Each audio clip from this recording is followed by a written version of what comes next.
사연 속 학생처럼 이렇게 SNS상에서 따돌림 당하는 경우가 요새는 좀 흔한가요? 네, 사형과 같은 사이버 학교 폭력은 최근 흔하게 발생하는 학교 폭력의 유형 중 하나입니다. 네. 2023년에 시행된 한 조사에 따르면 우리나라 청소년의 40% 이상이 이런 사이버 폭력을 경험했다고 하는데요.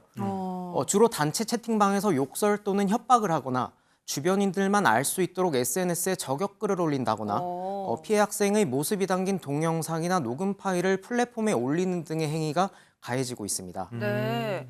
근데 제가 첫 번째 사연을 보다 보니까 궁금해지는 게 있는데요. 혹시 당사자가 없는 단체 채팅방에서 누군가를 비방하고 또 모욕적인 언행을 하는 경우도 이 사이버 폭력에 해당이 되나요? 네, 말씀 주신 사례도 꽤 의뢰가 많이 들어오는데요. 네. 당사자가 없는 단체 채팅방에서 한 사람을 두고 비방을 한 경우 역시 사이버 학교 폭력에 해당합니다. 몇 년 전 법원이 이와 같은 사례를 학교 폭력으로 인정한 사례가 있는데요. 가해 학생 측은 우리끼리의 장난이었다, 공연성이 없었다고 주장했지만 네. 재판부는 피해 학생에 대한 모욕의 내용이 주변에 전파 가능성이 있다고 보고 욕설 수위 등이 허용 수준 이상이라고 판단해 학교 폭력으로 인정했습니다. 아, 그렇군요. 그런데 이런 SNS상에서 이루어진 학교 폭력을 신고하려면 뭔가 증거 확보가 중요할 것 같아요. 네, 맞습니다.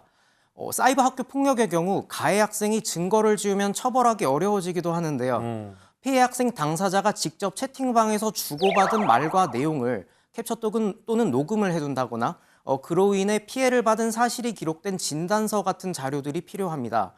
혹시나 단체 채팅방을 나오는 경우에는 포렌식을 통해서도 복구되기 어려울 수가 있어 주의해야 하는데요. 또한 피해 사실을 가볍게 여기거나 숨겨서는 절대 안 되고요.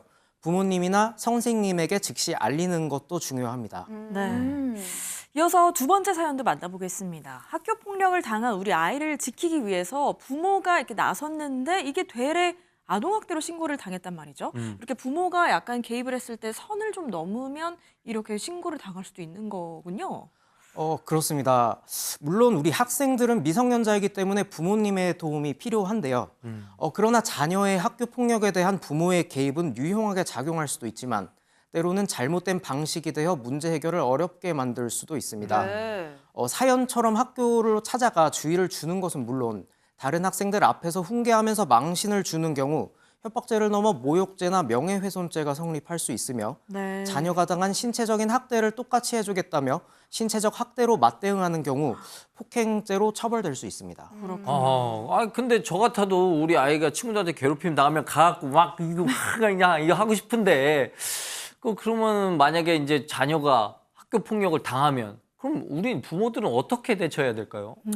학부모님들이 가장 명심해야 할 점은 직접 나서기보다는 빠르게 학교에 학교폭력 신고를 접수하는 겁니다.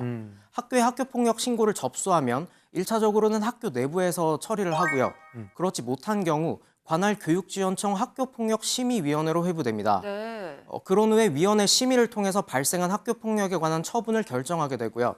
또한 사건이 중한 경우에 정해진 요건을 충족을 한다면 학교에서 경찰 등 수사기관으로 신고를 하는 경우도 있습니다. 네. 이 부모의 잘못된 대응이 피해자를 가해자로 만드는 최악의 상황을 불러올 수 있다는 사실 명심해야 될 것 같은데요. 그런데 혹시나 보복이 두려워서 학교 폭력을 신고하지 못하는 경우도 있을 것 같아요. 이런 보복에 대한 대처 방법이 있을까요? 네, 피해 학생이 학교폭력 신고를 한 후 가해 학생이 보복하거나 2차 가해를 하는 경우에는 더 큰 심리적, 신체적 피해를 입을 수 있는데요. 가해 학생이 보복 행위를 하면 추가적으로 학교폭력 신고가 가능하며 이 사실은 추가적인 처분 외에도 이미 발생한 학교폭력에 대한 처분을 더 강하게 만드는 결과로 이어지게 합니다. 네. 가해 학생 또는 가해 학생의 학부모나 지인이 피해 학생을 어떻게 보복하느냐 그 형태에 따라서 명예훼손죄, 모욕죄, 스토킹 처벌법 위반, 강요죄, 폭행 및 상해죄 등이 적용될 수 있습니다. 이처럼 단순한 괴롭힘이 아니더라도 가해자의 보복 행위는 심각한 처벌을 받을 수 있습니다.